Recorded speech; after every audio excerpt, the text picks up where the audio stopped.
एक बार राहुल चलते चलते रेगिस्तान में खो जाता है। राहुल बचपन से ही अंधा होता है, यानी कि वो अपनी आंखों से कुछ भी नहीं देख सकता है।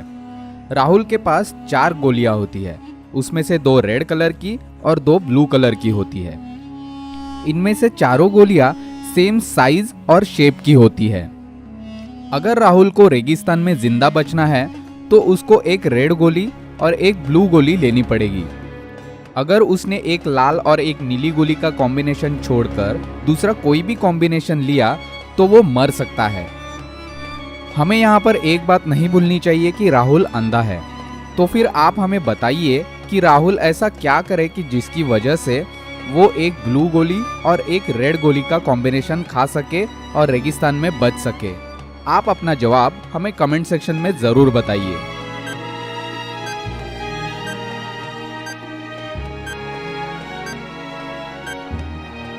आंसर ये है कि राहुल के पास 2 रेड और 2 ब्लू यानी कि कुल मिलाकर 4 गोलियां हैं। तो वो ध्यान से हर एक गोली को आधा तोड़ के उसका आधा आधा टुकड़ा खा सकता है, जिससे वो एक रेड और एक ब्लू गोली का कॉम्बिनेशन खाने में सफल हो सकता है और उसकी वजह से वो रेगिस्तान में मरने से भी बच सकता है। नेक्स्ट पहेली है ये पिक्चर। अगर आप इस पिक्चर को ध्यान से देखेंगे तो आपको पता चलेगा कि 7 लोग अपने हाथों में 7 अलग कलर के बलून पकड़े हुए हैं और इनमें से हर एक बलून की साइज भी अलग है। तो क्या आप हमें बता सकते हैं कि इनमें से कौन सा बलून है जो ऊपर वाली छत से सबसे ज्यादा दूरी पर है?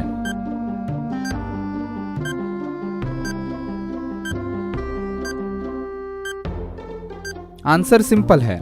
अगर आप पिक्चर को ध्यान से देखेंगे तो आपको ये पता चलेगा कि सातों के सातों बलून छत से एक समान दूरी पर है। शनिवार की सुबह रमेश मरा हुआ पाया जाता है। रमेश की बीवी जब नींद में होती है तभी रमेश मर जाता है। जब पुलिस तहकीकात करने के लिए आती है तब रमेश की बीवी पुलिस को सब चीजें सच सच बताती है। वो पुलिस को बताती है कि घर की एक काम वाली खाना बना रही थी, दूसरी काम वाली साफ सफाई कर रही थी और तीसरी काम वाली को उसने किसी काम से पोस्ट ऑफिस भेजा था। जब ये सब चीजें पुलिस सुनती है तो पुलिस को तुरंत ही खूनी का पता चल जाता है और वो खूनी को अरेस्ट कर लेती है। क्या आप बता सकते हैं कि पुलिस को ऐसी क्या चीज पता चली जिसकी वजह से उन्होंने तुरंत ही खूनी को अरेस्ट कर लिया?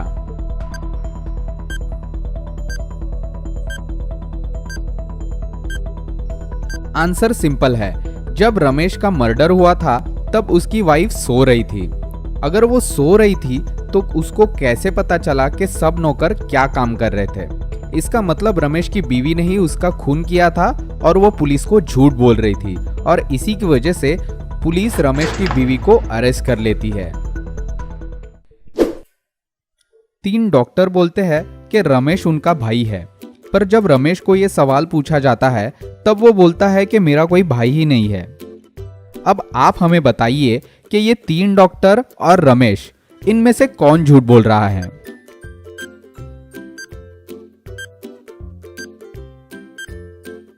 आंसर है कि इनमें से कोई भी झूठ नहीं बोल रहा है। असल में जो 3 डॉक्टर है वो लड़कियां है, इसलिए वो बोल रही है कि रमेश उनका भाई है और रमेश ये बोल रहा है कि उसका कोई भाई नहीं है, बल्कि उसकी 3 बहनें हैं जो डॉक्टर हैं।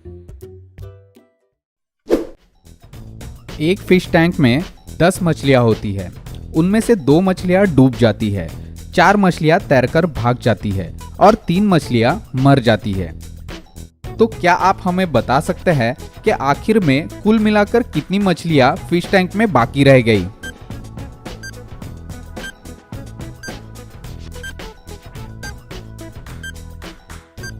आंसर सिंपल है। फिश टैंक के अंदर होती है 10 मछलियां। उनमें से कितनी भी मछलियां भागने दीजिए या फिर मरने दीजिए, पर वो रहेंगी तो फिश टैंक के अंदर ही ना। इसका मतलब हुआ कि फिश टैंक के अंदर कुल मिलाकर 10 मछलियां बाकी रह जाती है। क्या आप बता सकते हैं कि ऐसी क्या चीज है जिसका गला है पर उसको सिर नहीं?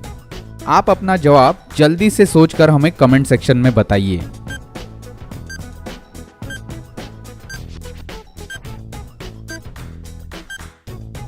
आंसर है बॉटल। बॉटल का गला होता है पर उसको सिर नहीं होता।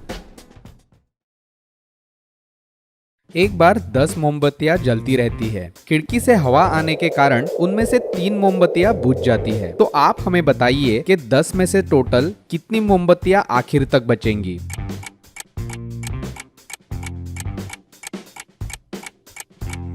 आंसर ये है कि अगर हवा आने के कारण 3 मोमबत्तियां बुझ जाती है तो बाकी की 7 जलती रहती है और जलने की वजह से वो आखिर में खत्म हो जाएंगी और जिसकी वजह से जो 3 मोमबत्तियां बुझ गई थी वही बाकी रहेंगी।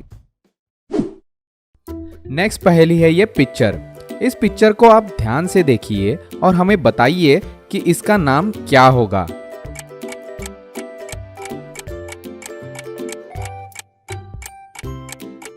आंसर है ऑरेंज। अगर बीच का आदमी बारिश में खड़ा है तो बारिश को इंग्लिश में रेन कहते हैं और अगर तीनों को हम जोड़ेंगे तो हमें आंसर मिलेगा ऑरेंज। एक बार समीर जॉगिंग के लिए बाहर जाता है। जब वो घर वापस आता है तब वो देखता है कि तिजोरी में से पैसे चोरी हो गए हैं। वो तुरंत ही पुलिस को बुलाता है। पुलिस तहकीकात चालू कर देती है और वो चारों घर के नौकरों से पूछताछ करती है। पहला नौकर जो कि सेक्रेटरी होती है वो बोलती है कि मैं अंदर की रूम में लेटर लिख रही थी।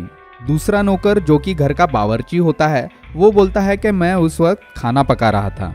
तीसरा नौकर जो कि घर का माली यानी कि गार्डनर होता है वो बोलता है कि मैं गार्डन में गुलाब तोड़ रहा था।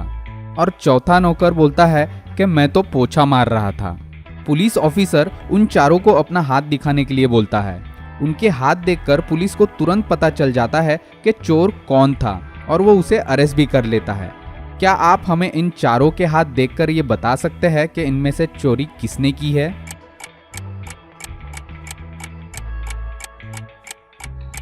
यहाँ पर चोरी गार्डनर यानी कि माली ने की है। अगर आप उसके हाथ ध्यान से देखेंगे तो उसके हाथ पर कोई खरोच या फिर जख्म नहीं है, जबकि गुलाब तोड़ते वक्त गुलाब के कांटों की वजह से उसके हाथों में जख्म होनी चाहिए थी, जिसका मतलब ये हुआ कि गार्डनर गुलाब नहीं तोड़ रहा था और वो झूठ बोल रहा है और उसी ने ही तिजोरी में से पैसे चोरी किए हैं।